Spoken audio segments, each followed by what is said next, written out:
د افغانستان ملي راډیو ټلویزیون درنو لیدونکو سلامونه او ښې چارې په دې هیله چې روغ جوړ او د صحت په جامه به سمبالي. درنو لیدونکو او اوریدونکو لطف الله خاموش یم. دا وار درته میهنې منظمه هیواد خپرونه کې د کونړ ولایت سرکاڼو ولسوالۍ اړوند د دونۍ سیمې د ګنیو پر کښت کار او د ګوړې په جوړونه له بزګرانو سره خبرې کوو. ملتیا مو وکړئ او تر پایه راسره پاتې شئ. اوکې درنو لیدونکو، ګنی د کونړ په نرنګ سرکاڼو څوکۍ نورګل او خاص کونړ ولسوالیو کې د پام وړ حاصلات لري، خو په دې وروستیو کې د ګنیو کرکیله کمه شوې ده. د سرکاڼو ولسوالۍ د دونۍ سیمې دهقان عبدالمجید چې په خپله کرونده کې ګني کرلي وای، د له 40 کلونو راهیسې په خپله کرونده کې د غنمو، جوارو، وربشو او سبزیو سربیره ګني هم کري او د ګوړې لپاره یې ګاڼۍ جوړه کړې او په خپل لاس ترې ګوړه جوړوي. دی وای پخوا به په سرکاڼو د کونړ په نور ولسوالیو کې کروندګرو ډیر ګني کرل او ښه حاصلات به یې هم ورکول، خو اوس یې حاصلات کمرنګه او مرضي شوي، نو ځکه کروندګر اوس د ګنیو کر ته زړه نه ښه کوي. که د کرنې ریاست د کروندګرو سره امراضو د مخنیوي په برخه کې مرسته وکړي، نو خلک به یو ځل بیا د ګنیو کر ته مخه کړي. زما نوم دی عبدالمجید حاجي، د دونۍ اوسېدونکی او دلته د پخوا نه اول سر کې ګني ما نال کړي که نه، او دا ګاڼۍ مې راوړله. دا ګاڼې چې کوم وخت کې موږ نال کړو نو جمع یې نه دې وخت کې نالېږي، دا اوس کوم وخت چې دی هم دې وخت کې نالو. دې وخت چې نال شي نو بیا ولاړ یې هغې خواري کوو او دغه راوخېږي، په پسرلي کې راخېږي. پسرلي کې چې راوخېږي بیا ورته تسکور یې پکې وو، سکور نه وروسته بیا تله یې وراړو، بس اوړی او تېر شي منی راشي، نو دې وخت کې بیا ریبو، کال ماندار ریبل کېږي. یو کال سر دا ولاړې چې کوم وخت وکړ شي په هغه وخت ریبل کېږي. بیا چې راوریبو بیا یې ګاڼۍ له راوړو او ګاڼۍ کې ګاڼۍ کوو، ګاڼۍ کې ورکوي او بس بیا یې اوبه ترې وباسو. اوبو نه بیا یې کړي ته اچوو، شربت کېږي. شربت نه پخه شي ګوړه شي په دې کړي کې، چې ګوړه شوه بیا اتره ورته وایي دغه د کولال کوتړی دی، کوتړي ماري پخېږي، دا په بل شي کې پخېږي هم نه، په غیر د کوتړي نه اوس په خانک کې کېږي، نه په بل شي کې کېږي او ګوړه کېږي نه، چې دغه کوتړی نه یا خښتې نه یې دې کې نه پخېږي. نو دغه بس دغه اخرنی هم دغه دی چې ګوړه شوه، بس وخت یې تېر شو، یو کال سر کې کېږي. موږ چې ګاڼۍ شروع کړو نو د دې دا پوټکی په خپله موږ په اوبې ته وچوو، چې وچې کړو همدا پوټکی اوبې ته پخوي، بل شی دا نشي پخولی. که لښتې وله راوړې که بل شی وله راوړې، دا همدا پوټکی د ګني خپله پوټکی پخوي، بل شی نشي پخولی. او دا د کالو سر ته پروت وي، دا موږ ساتو دلته وچه، چې لونج شي رانه بیا ورته یوه میاشت ناست یو. موږ دې دغه ته عرضونه وکړه چې موږ له لږ برنډه جوړه کړئ او چې دا لاندې دا دغه یې که نه لږ وچ پراته وي، نو موږ به ګاڼۍ همسې دوامداره روانه وي. خو چا رالی څه غم ونه کړو. دا اوس مشینونه اوس رال که نه، دا موږ دا ګاڼۍ چې راوړې دا جنریټر یې ورسره راوړلی. او پخوا چې وه د غویانو ګاڼۍ وه، د غویانو ګاڼۍ به هم کوله، غویان به 4 ګنټې به غویان ګرځېده، یو دوه ګني به ورکول او دغه به هم ته ښخ کړی بیلر لاندې و ځمکه کې، هغې کې به سپی ورغلی او بیلر ته به چوړېده، هغه بیلر چې به ډک شو بیا به هم بل بیلر ته راړول، او بل بیلر به هم ته په هوا نال کړی و، هغې ته چې به هم راواړو بیا به هم هغه بیلر یې کړي ته اړولې، په دغه کې به هم وړلې. نو ډېر نصیبت و. دا خو په خپله اوبه ورځي او بمبېل او هغه دغه کې اوړی او بیلر کې، بیا بیلر نه ورځي دغه ته اوړي که نه، خو هغه به موږ ټولې په دغه کې رااخیستلې چاټکو کې ولاړی. بل پاکستان هغې کې خو 3-4 دی رنګ کارټونه اچوي. زه په خپله تللی یم، یو کال یا بل کال لاړم او پاکستان یې ګاڼۍ له ورغلم، ما تپوس وکړو چې دا پورتې څنګه زیړ جوړ کړ، ویل یې چې دې کې زه دغه سوډا اچوم. ما نه منکر شو، ویل چې دا دغه دی چې ته د حکومت سړی دی. چې منکر شو هغه ما چې ویل چې زه خو د ګاڼۍ والا یم، زه نه تپوس کوم که رنګ کارټ مې راشي چې زه یم بیا ور اچوم، تپوس مې ترې کوم. هغه ویل چې بیا یې رنګ کارټونه راایسته کړه، 3 رقمه رنګ کارټ هغه ور اچوه. پوه شولې؟ دا خو پاکې ګوړې دي، صفا ښایسته، نه پکې رنګ کارټ شته نه پکې بل څه شته، ور صفا ده. دې پټي چې څنګه وړی مخه شه دې ګوړه ده. موږ غسې دوکانونه له څه ورکړو، کوم دوکاندار راشي یا دلته څوک راشي دلته یې پرې خرڅه کړو.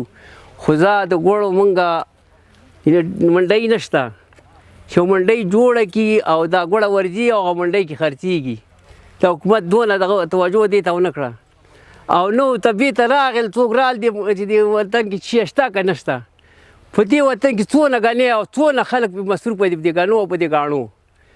او 200 مزدوران په یوه غاڼه کې لګي دي خو خبره ده چې یو سړی دا ونه ویلې د حکومت چې راشي او دا کار ویني چې دا کار په تګ روان دی او څنګه کېږي. یوسف هم له پخوانیو دهقانانو څخه دی. دی له کلونو راهیسې ګني کوي او له همدې لارې خپلو اولادونو ته حلاله نفقه پیدا کوي، خو له خپلې چارې ناخوښ دی. دی وایي د ګنیو کیخ خواري زیات او حاصل یې کم دی. که دولت او نورې همکاري موسسې ورسره په دې برخه کې مرسته وکړي نو تمه شته چې د یادې سیمې خوږه ګوړه به د هېواد ډېرو سیمو ته ورسیږي. زما نوم وروره یوسف دی. یوسف زه د دې کونړ اوسېدونکی یم او حاصل ښه حاصل کوي، خو سږ کال یې مرض کړی، نور کله به زما 8 پوره 10 پوره کېدل، سږ کال یې وارې 3 پوره کړي دي. نو مرض یې کړی ورو دوایي نشته، د خاوره باندې غوڅ نه کېږي، توره خاوره 8,000 روپۍ ده. موږ څه څوک نه حکومت لاس اړوي چې موږ ته دا خاورې راکړي، موږ د دې اپین او د دې شین نه والې د کوکنار نه والې دغه وکړو، موږ دې شي ته مخه کړو. نو موږ له څوک چې نه راکوي او پټي چې دي تاوان دا کوي چې مرض یې کړی رسه کالې نیم په ما باندې 3 خرواره اجاره ده، خپل پټی مې نه دی، اجاره ده 3 خرواره. 3 خرواره یو فصل، 3 خرواره 6 خرواره د کال ورکوم. نو په موږ باندې ورور دغه سخته ده چې موږ څه کومک نشته دی. او زه پرون راغلی یم او نن مې 2مه شپه ده چې نن د انډیوال سره لګیا یم او پرون مې خپله ایستل ده، بیا ګاز ټوله شپه مې شوګیر کړې ده.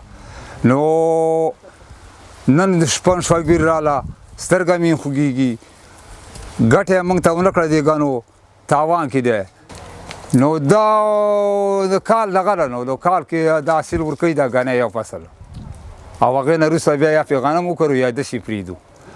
او خو ما ته د دې پټي د دې قانۍ 2 کاله وشو، 2 کاله شم. دغه د حکومت څونه وخت وشو د روس حکومت هغه چې چپه شوی ده، ما دا دې قانۍ شروع کړل، نو هغې څونه وخت وشو. بل لور ته د ګوړې د ګاڼۍ کارکوونکي هم د ګنیو کمښت اندېښمن کړي او وایي په یوه ګاڼۍ کې 8 کسه کار کوي چې په 24 ساعتونو کې یو خروار ګوړه تولیدوي. د دوی په وینا اوس د ګنیو کار کم شوی او ګاڼۍ د لږ وخت لپاره فعالې دي. که د ګنیو سالمې ودې او روزنې لپاره موسسات د کروندګرو لاسنیوی وکړي، ښایي په دې سره کار زیات او د ګوړې په تولیداتو کې هم بدلون راشي. زما نوم محمد امین دی. دا ګوړه دا کړي کې پاخه شوه، دا دې اترې ته راولې دې ته موږ یو اتره دې اتره کې دا ګوړه شوه، موږ په رمبو وواله، بیا م راټوله کړه دا ګوړه چې م راټوله کړه، دا هر سړي خپلې مخ ته ګوړه ټوله کړه. دا اوس واړه واړه پوټي کوو او له 20 منټه وروسته دا وچېږي، بیا یې بېرته ماتوي، بیا یې بوجو کې اچوو. هغه ګوړه ساده ده او دا چې دا سونډي ګوړه ده، دې کې چغزۍ دي، دا موږ بېله چکی کوو. هغه چې د هغه ساده ګوړه ده هغه بېله چکی کوو. دا بار نه خلک راځي او بس دا میوه راوړي او دا ورته له موږ ګډوو او بیا پې ګوړه ترې جوړوو. زموږ ګوړه ښه مشهوره ده په دې ټول افغانستان کې. د کونړ ګوړه، د کونړ په ګوړه کې بیا د دونۍ ګوړه، د 2 منطقو ګوړه چې یو د دونۍ ګوړه ده، نوره دا د بیلې او دا ځای نه دا ټولې ګوړې کمزورې دي. د کامې ګوړه شته دی په افغانستان کې، خو د کامې ګوړه هم کمزور ده. په دې ټولو دغه کې د کونړ ګوړه مخکې ده، د کونړ کې بیا د دونۍ ګوړه مخکې ده. علت یې ځمکه کې دی. د کامې ګوړه چې دا هغه جیبه لري او د جیبي ګوړه کمزورې ده، ترشي لري. دا ګوړه خوږه ده او هغه ترشنه ده. کونړ ولایت سرکاڼو ولسوالۍ اړوند دونۍ سیمه تازه پکې د ګنیو حاصل رسېدلی. خوږه ګوړه یې د اسداباد ښار په ګډون د افغانستان یو شمېر ښارونو ته رسېدلی.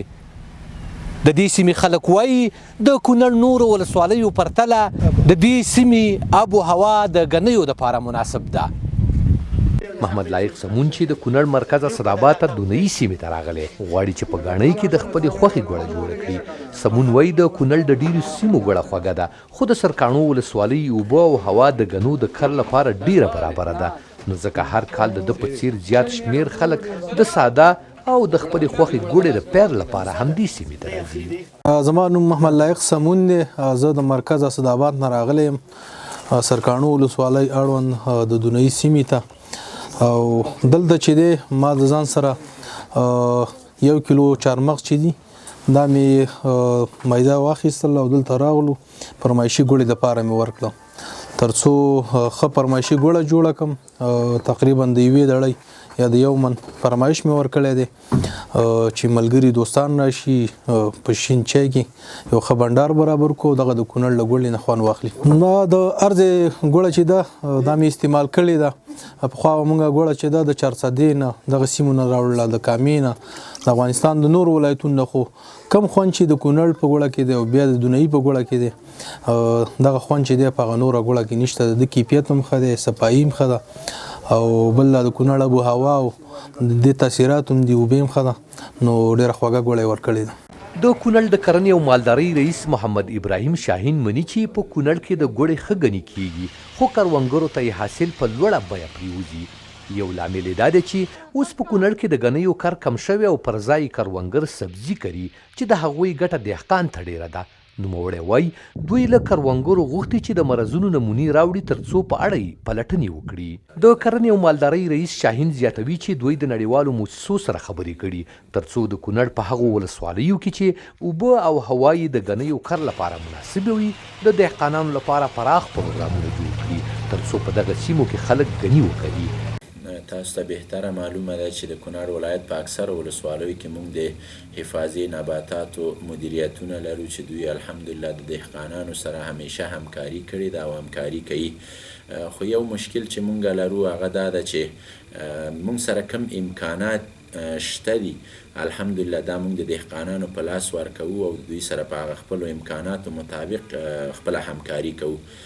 خو مشکل دا ده چې دلته دهقان همیشه په دې فکر کې وي چې کم شی د دې دپاره ډیره ګټه کوي زیاته ګټه نو دهقانان هغه شي ته مخه کوي. نو په کونړ کې الحمدلله دلته مالټې لرو شفتالان لرو نور میوې دي چې اکثر دهقانانو دغه باغونو طرف ته مخه کړې ده نو زموږ د ګنو دغه مقدار لږ غوندې کم شوی نو کله چې بازار کې بیرته هغه نرخونه اوچتېږي نو خلک دې ته مخه کوي. نو موږ انشاءالله کوشش کوو د مؤسساتو سره په هماهنګۍ بعضو مؤسساتو سره مونږ دغه د سرو د دوایانو په رابطه باندې کوشش کوو چې هماهنګي وکړو او دغه خلکو سره کم مشکلات چې دي نو انشاءالله هغه ورته رفع کړو. د افغانستان ملي راډیو تلویزیون درنو لیدونکو او اوریدونکو زموږ د دې ساعت خپرونه همدومره وه. یو ځل بیا چې مو په درانه خدمت کې حاضرېږم تر هغې مو په سپېڅلي رب سپارم. هر چیرې چې یاست خوشحاله اوسئ.